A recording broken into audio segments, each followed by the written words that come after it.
یہ زمخشری صاحب کی کتاب ہے ربیع الابرار جزء اول، یہاں پر صفحہ نمبر 314 میں ملاحظہ فرمائیے،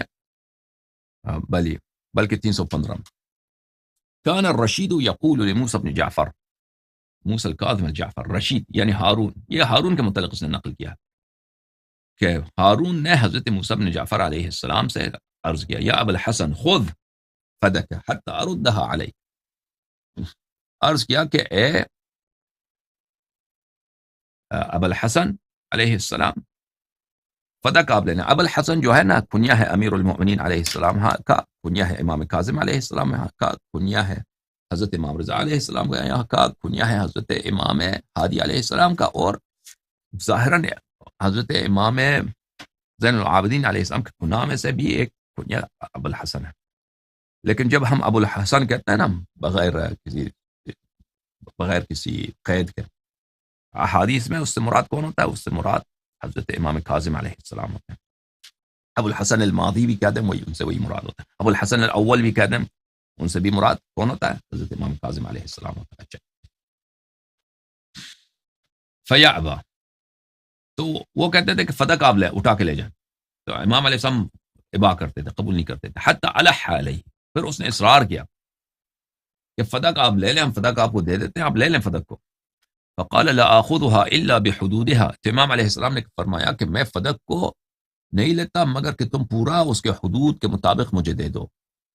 قال وما حدودها، اس نے کہا کہ حدود فدق کے جو باؤنڈریز کیا، تو فرمایا کہ ان حددتها لم تردها، امام علیہ السلام نے فرمایا کہ اے ہارون، اگر میں تجھے فدق کے باؤنڈریز بتا دوں، فدق کے جو حدود ہے بتاؤں، تو فدق کبھی مجھے واپس نہیں کرے گا.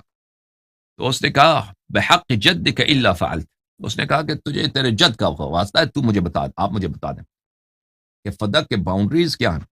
قال اما الحد الاول فعدن، فرمایا کہ حد اول اس کا عدن ہے. عدن کہاں ہے؟ شہر یمن میں جو بالکل انڈین اوشین کے ساحل پر ہے، عدن ہے. فتغیر وجه الرشید، تو رشید کا جو ہے چہرہ جو چینج ہو گیا. وقال ہی، اس نے کہا کہ مزید، قال والحد الثاني سمرقند، فربد وجهه، تو اس کا چہرہ پھر بدل گیا. قال والحد الثالث افریقیہ، اور اس کا تیسرا باؤنڈری کہاں ہے؟ افریقہ.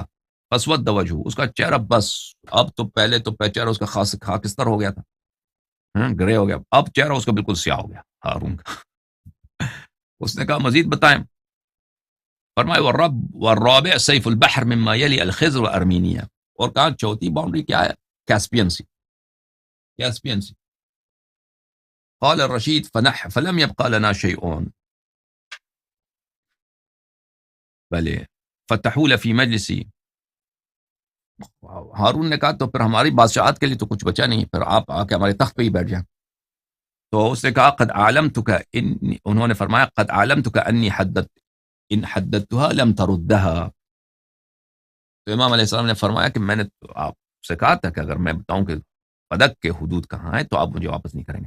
تو اس میں ایک مجاز ہے میرے بھائی، اس جملوں میں، ٹھیک ہے نا، جملے میں مجاز یہ ہے کہ نبی کریم صلی اللہ علیہ وآلہ وسلم کے اصل وارث ہم ہیں، اگر تم فدق واپس کرنا چاہتے ہو نا تو سارے مظالم صرف فدق کے تو نہیں ہیں، مظالم اس کے علاوہ ہیں.